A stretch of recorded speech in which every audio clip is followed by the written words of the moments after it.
کر دیتا ہے، حسد نیک اعمال کو ایسے جلا کر رکھ دیتا ہے۔ اب حسد کا ترجمہ میں نے ایک مرتبہ آپ کو سمجھا دیا، کسی سے جلنا، کسی کی دشمنی رکھنا، کسی کی نعمت کو دیکھ کر دل میں پریشان ہونا، اگرچہ وہ نعمت ہم کو نہ ملے لیکن شریعت نے اس بات کی اجازت دی ہے۔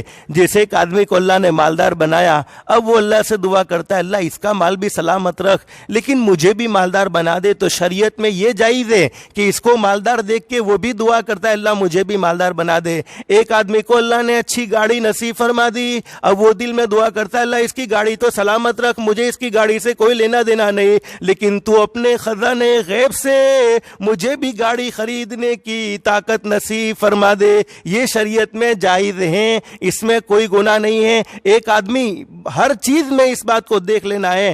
حسد تو کہتے اس کو ہے، ایک آدمی کو اللہ نے عزت نصیب فرمائی ہے، لوگوں میں ایک مقام ہے اس کا، لوگوں میں اس کی ایک شان ہے، اب وہ اللہ سے دعا کرتا ہے اللہ اس کی شان تو سلامت رکھ لیکن مجھے بھی عزت نصیب فرما دے۔ تو شریعت میں یہ حسد نہیں ہے، حسد کہتے اس کو ہے کہ سامنے والے کی جس سے وہ جلتا ہے اس سے وہ نعمت کو ختم کرنے کی دعائیں کرتا ہے، نعمت کو ختم کرنے کی دعائیں کرتا ہے اور دل میں جلتا رہتا ہے۔ تو میں حدیث پاک کیا بیان فرما رہا تھا، ہمارے نبی حضرت محمد الرسول اللہ صلی اللہ علیہ وسلم نے ارشاد فرمایا کہ حسد نیک اعمال کو ایسے جلا کر رکھ دیتی ہے، حسد نیک اعمال کو ایسے جلا دیتا ہے جیسے سوکھی لکڑیوں کو آگ جلا دیتی ہیں۔ یعنی سوکھی لکڑیوں میں اگر آگ لگا دی جائے تو وہ لکڑیاں کتنی تیزی سے جلتی ہیں، اتنا ہی تیزی سے حسد نیک اعمال کو جلا دیتا ہے۔ حدیث میں فرمایا نبی کریم صلی اللہ علیہ وسلم نے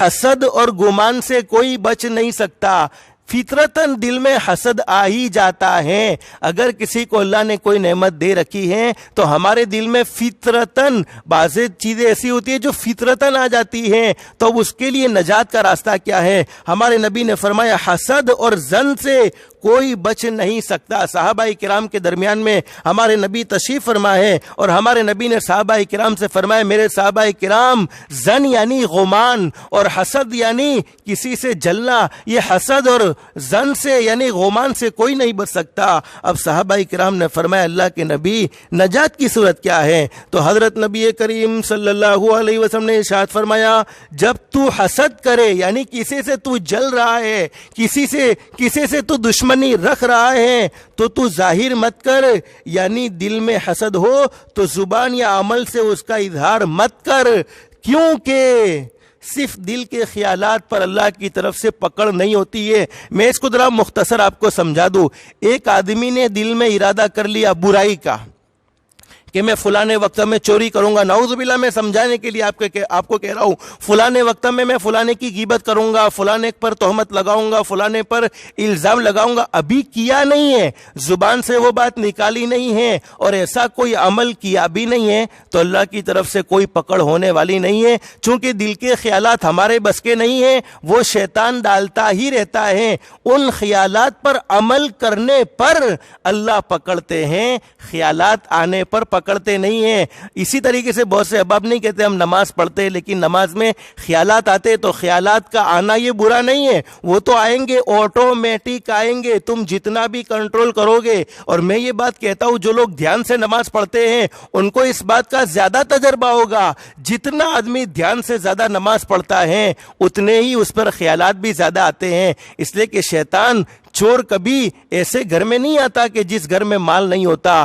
چور ہمیشہ ایسے گھروں میں آتے ہیں جن گھروں میں مال و دولت ہوتی ہے، تو شیطان بھی ہمیشہ ان دلوں میں آتا ہے جن دلوں میں ایمان ہوتا ہے، جن دلوں میں اللہ کی محبت آتی ہے۔ تو خیالات کا آنا گناہ نہیں بلکہ خیالات پر جمنا گناہ ہے۔ اب سورہ فاتحہ پڑھ رہے تھے، خیالات آ گئے لیکن خیالات کو چھوڑ کر ہم واپس اسی طرح متوجہ ہو گئے تو کوئی مسئلہ نہیں، لیکن اسی خیال پر جم گئے، پھر نماز میں دکان کا بھی حساب کر رہے ہیں، کھیتی کا بھی حساب کر رہے ہیں، کاروبار کا بھی حساب کر رہے ہیں، اپنے گھر کے کام کاج بھی سوچ رہے ہیں، تو یہ شریعت میں گناہ ہے۔ تو میں کیا کہہ رہا تھا، ہمارے نبی نے فرمایا، صحابہ کرام نے پوچھا اللہ کے نبی جب دل میں حسد آ جائے تو کرنا کیا چاہیے؟ اس لیے کہ حسد تو ایمان کو ختم کر دیتا ہے، نیک اعمال کو تباہ و برباد کر دیتا ہے۔ ہمارے نبی نے فرمایا جب تو کسی سے حسد کرنے لگے تو اس کو ظاہر مت کر، یعنی زبان سے سے اور عمل سے اس کا اظہار مت کر، اس لیے کہ صرف دل کے خیالات پر اللہ کی طرف سے کوئی پکڑ نہیں ہوتی۔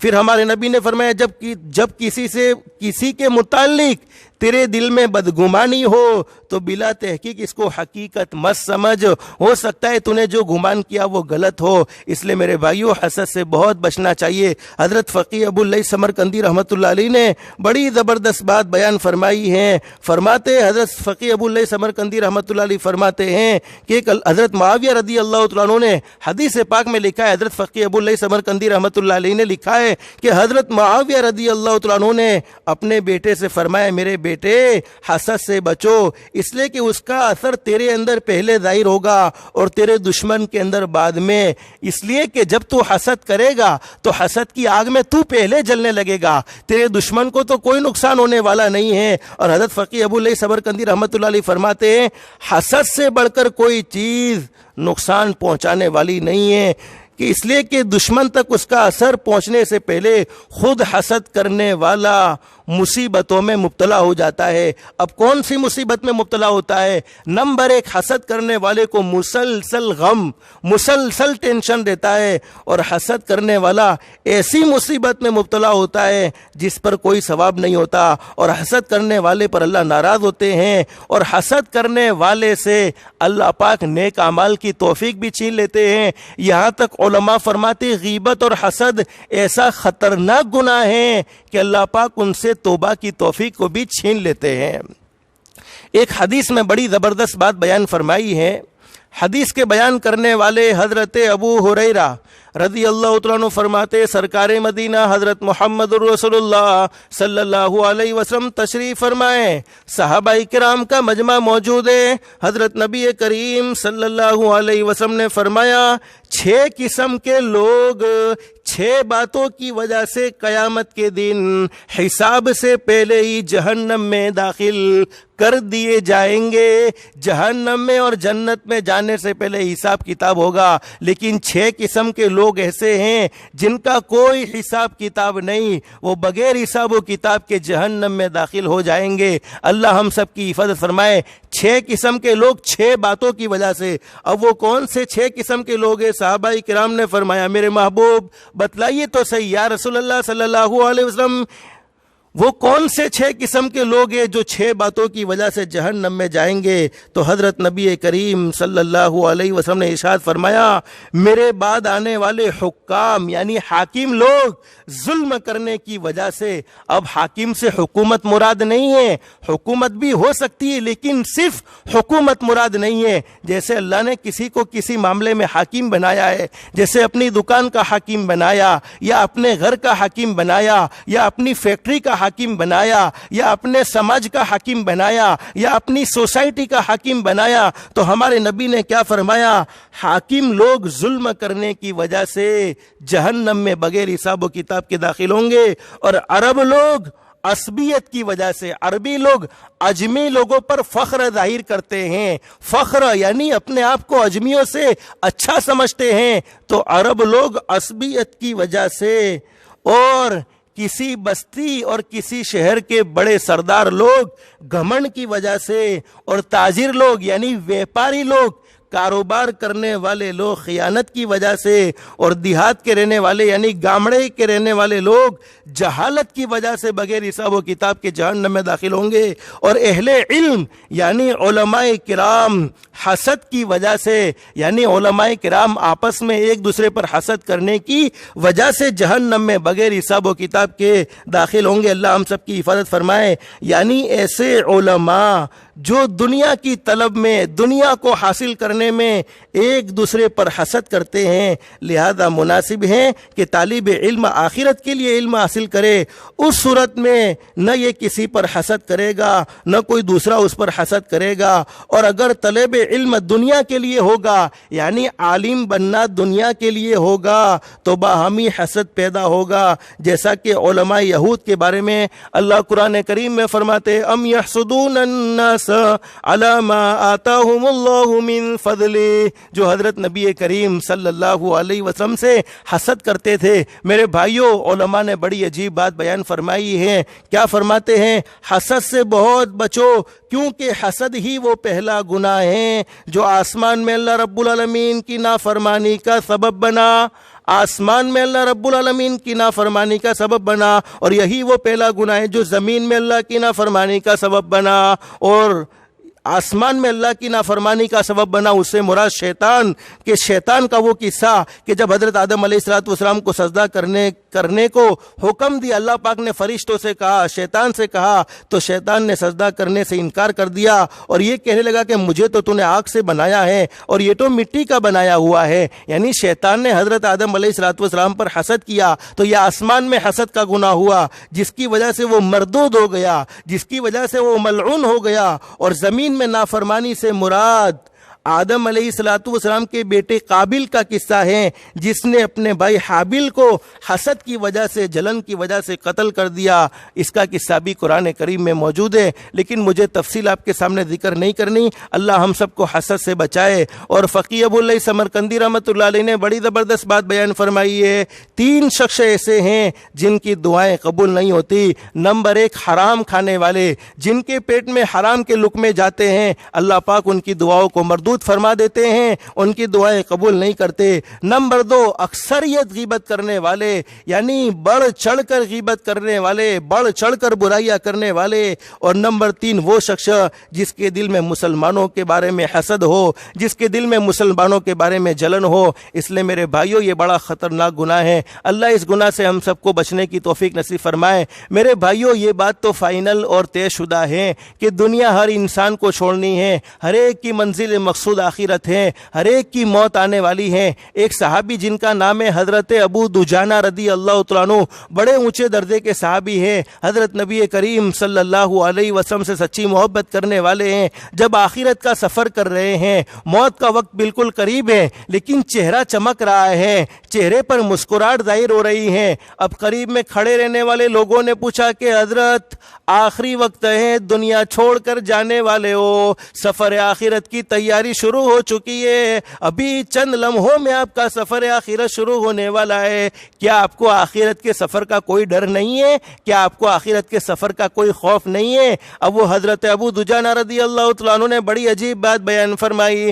آخرت کے سفر کا خوف تو بڑا زبردست ہے، لیکن مجھ میں 2 صفتیں ایسی ہیں، مجھ میں 2 خوبیاں ایسی ہیں کہ ان 2 خوبیوں پر مجھے اللہ کی ذات سے امید ہے، اللہ کی ذات پر بھروسہ ہے کہ اللہ مجھے جنت میں داخل فرمائے گا، اللہ مجھے کامیاب لوگوں میں شمار فرمائے گا۔ لوگوں نے پوچھا حضرت وہ 2 خوبیاں کون سی ہیں؟ تو حضرت ابو دجانہ رضی اللہ تعالیٰ نے فرمایا سب سے پہلی خوبی یہ ہے مجھ میں کہ میں اپنے دل میں کسی کے بارے میں حسد نہیں رکھتا، اپنے دل میں کسی کے بارے میں جلن نہیں رکھتا۔ اب ہر کوئی آدمی اپنے دل کو دیکھ سکتا ہے، دوسرا کوئی نہیں دیکھ سکتا، کسی کو کسی کا دل دیکھنے کی ضرورت نہیں ہے، اور اللہ نے کسی کو وہ صلاحیت نصیب فرمائی بھی نہیں ہے۔ اور حدیث پاک میں ہے کہ ہر گناہ، ہر نافرمانی کو فرشتے لکھ لیتے ہیں، جو دائیں بائیں فرشتے، نیکی لکھنے والا فرشتہ نیکی لکھتا ہے، برائی لکھنے والا فرشتہ برائی لکھتا ہے، لیکن ایک آدمی کا دل کیا ہے، وہ کوئی کام اخلاص سے کرتا ہے یا ریاکاری سے کرتا ہے،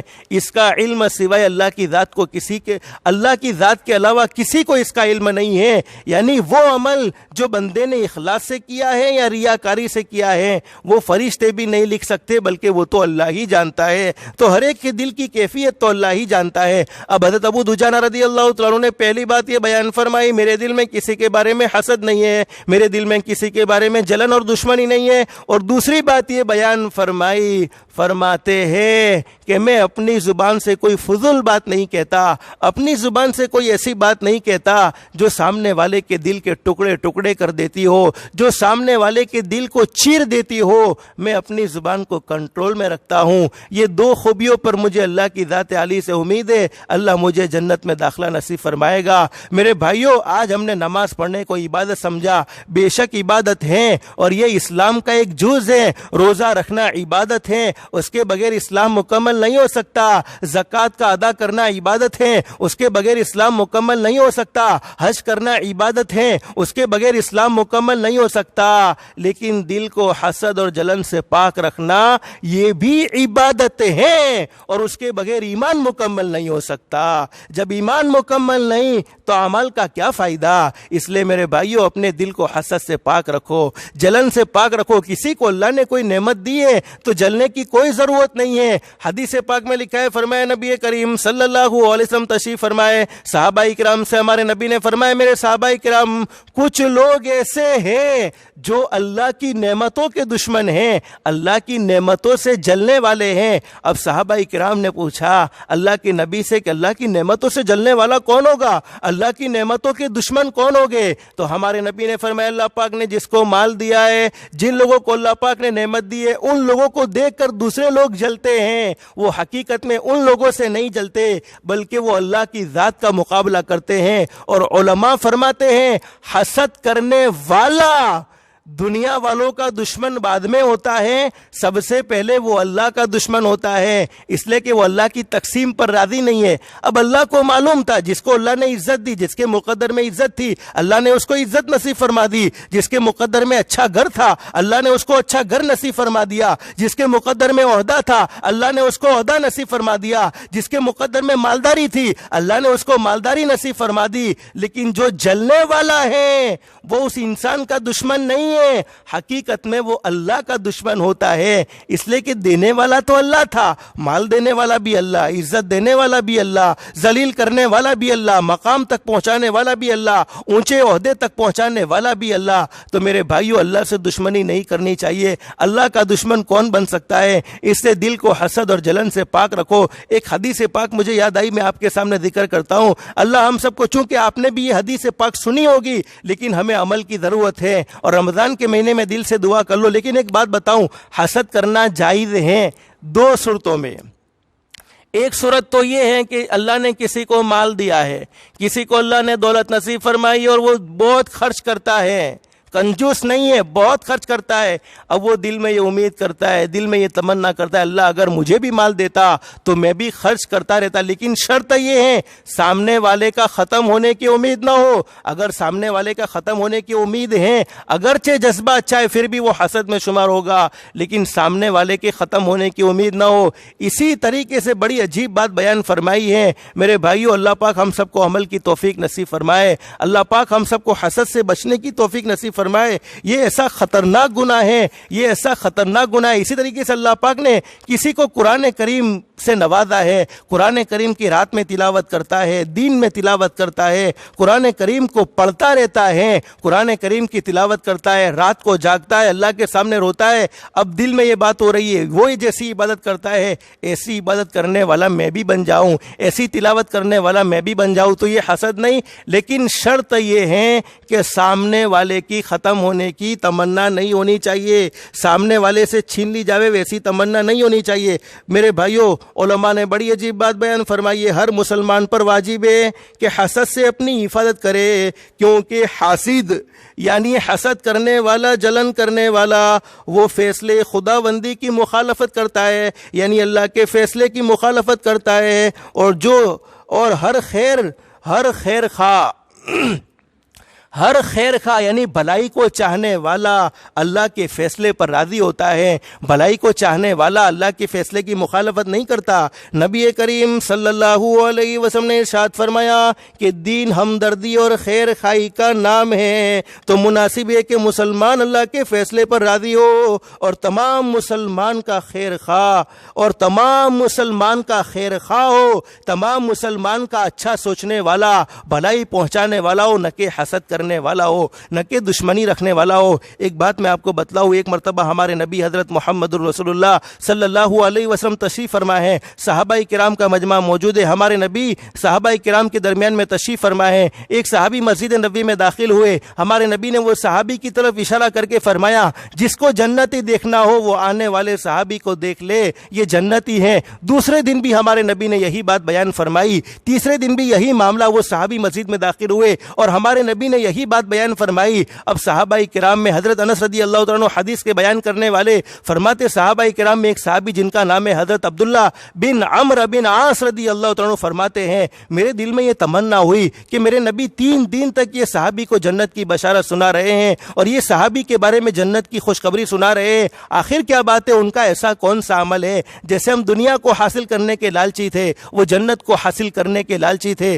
اب حضرت عبداللہ بن عمرو بن عاص رضی اللہ تعالیٰ عنہ فرماتے ہیں میں وہ صحابی کے گھر پر گیا اور میں نے کہا کہ آج میں 3 دن تک تمہارا مہمان بننا چاہتا ہوں، میرے گھر پر 19-20 ہو گئی ہے، یہ بہانہ بنایا چونکہ ان کو تو علم حاصل کرنا تھا۔ حضرت عبداللہ بن عمرو بن عاص فرماتے ہیں میں نے 3 دن تک دیکھا وہ صحابی رات کو سوئے، کوئی ایسا خاص عمل نہیں، بلکہ حدیث پاک میں یہاں تک لکھا ہے، میں اپنی طرف سے نہیں کہتا، حدیث پاک میں یہاں تک لکھا ہے، حضرت عبداللہ بن عمرو بن عاص فرماتے ہیں میں نے وہ صحابی کو تہجد پڑھتے ہوئے بھی نہیں دیکھا، نوافل کا اہتمام کرتے ہوئے بھی میں نے نہیں دیکھا۔ 3 دن کے بعد جب میں جانے لگا مجھے تو کچھ پتہ ہی نہیں چلا، میں نے وہ صحابی کو کہہ دیا سچ سچ کہ اصل تمہارے بارے میں معاملہ یہ تھا کہ ہمارے نبی نے تمہارے لیے جنت کی بشارت سنائی تھی، میرے گھر میں کوئی لڑائی جھگڑا نہیں، میں تو آپ کا خاص عمل دیکھنے کے لیے آیا تھا کہ آپ ایسا کون سا عمل کرتے ہیں جس کے نتیجے میں آپ کو جنت کی بشارت سنائی گئی۔ اور وہ صحابی نے کہا کہ 3 دن تم میرے ساتھ رہے ہو،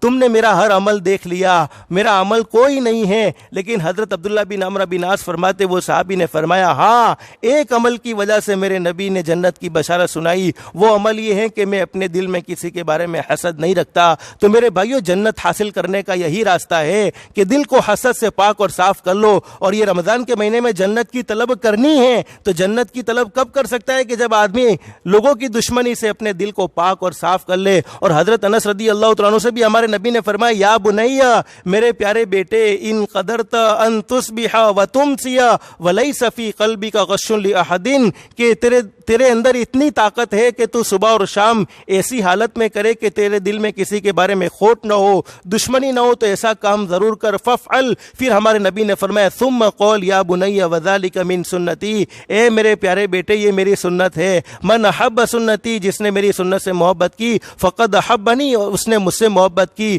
ومن احبنی کان معی فی الجنہ، اور جس نے مجھ سے محبت کی وہ جنت میں میرا ساتھی ہوگا۔ اللہ ہم سب کو حسد سے محفوظ رہنے کی توفیق نصیب فرمائے، اور اللہ ہم سب کو اخلاص اور للہیت کے ساتھ اللہ کے احکام کے مطابق اور نبی کریم صلی اللہ علیہ وسلم کے طریقے کے مطابق زندگی گزارنے کی توفیق و سعادت نصیب فرمائے۔ باقی باتیں رہ گئی، زندگی رہی تو آئندہ ذکر کریں گے انشاءاللہ۔ اللہ ہم سب کو عمل کی توفیق نصیب فرمائے۔ روزانہ کی طرح آج بھی ایک دعا آپ کو بتلا دیتا ہوں، اللہ ہم سب کو اس دعا پر عمل کی توفیق نصیب فرمائے۔ بڑی عجیب و غریب دعا ہے، آپ میں سے ہر ایک کو یاد ہوگی لیکن عمل کرنے کی ضرورت ہے۔ ہم بعض دفعہ دعائیں یاد ہوتی ہے لیکن عمل نہیں کرتے، جس کے نتیجے میں دعائیں بھول جاتے ہیں، بلکہ میں تو سمجھتا ہوں یہ دعا بچوں کو بھی یاد ہوگی۔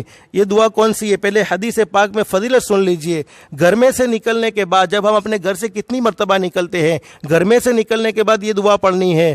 حضرت نبی کریم صلی اللہ علیہ وسلم نے ارشاد فرمایا جو شخص گھر سے نکلتے ہوئے یہ دعا پڑھے تو فرشتوں کے ذریعے اللہ رب العالمین کی طرف سے اس کو خوشخبری سنا دی جاتی ہے۔ اب خوشخبری کیا سنائی جاتی ہے ذرا سن لیجئے۔ حضرت نبی کریم صلی اللہ علیہ وسلم نے ارشاد فرمایا جو شخص گھر سے نکلتے ہوئے دعا پڑھے تو فرشتوں کے ذریعے اللہ رب العالمین کی طرف سے اس کو خوشخبری سنا دی جاتی ہے کہ تیرے لیے اللہ کافی ہو گیا، تیرے مال کے لیے، تیرے گھر والوں کے لیے اللہ کافی ہو گیا، اور تو ہر تکلیف دینے والی چیزوں سے بچا لیا گیا، اور شیطان بھی تجھ سے دور ہو گیا۔ وہ کون سی دعا ہے؟ بسم اللہ توکلت علی اللہ لا حول ولا قوت الا باللہ۔ بس یہ چھوٹی سی دعا اگر ہم اپنے گھر سے نکلتے ہوئے پڑھیں گے، بسم اللہ توکلت علی اللہ لا حول ولا قوت الا باللہ، جس کے نتیجے میں اللہ کی طرف سے خوشخبری ملتی ہے کہ میں تیرے لیے کافی ہوں، تیرے گھر والوں کے لیے کافی ہوں، اور ہر تکلیف دینے والی چیز سے تو محفوظ رہ گیا، اور شیطان کو بھی تجھ سے دور کر دیا گیا۔ تو میرے پیارو شیطان دور ہوگا، اللہ ہمارے گھر والوں کے لیے کافی ہو جائے گا، ہمارے لیے اللہ کافی ہو جائے گا، تو ہم گھر سے باہر نکلیں گے تو انشاءاللہ کوئی تکلیف کا ہمیں سامنا نہیں کرنا پڑے گا۔ اللہ اس دعا کا اہتمام کی بھی ہم سب کو توفیق نصیب فرمائے۔ اللہ پاک کہنے سننے سے زیادہ اخلاص، استخلاص اور استقامت کے ساتھ عمل کی توفیق نصیب فرمائے۔ آمین یا رب العالمین۔ وآخر دعوانا ان الحمد للہ رب العالمین۔ سبحان اللہ و بحمدہ سبحانک اللہم و بحمدک نشہد ان لا الہ الا انت نستغفرک و نتوب الیک سبحان ربک رب العزۃ عما یصفون وسلام علی المرسلین والحمد للہ رب العالمین.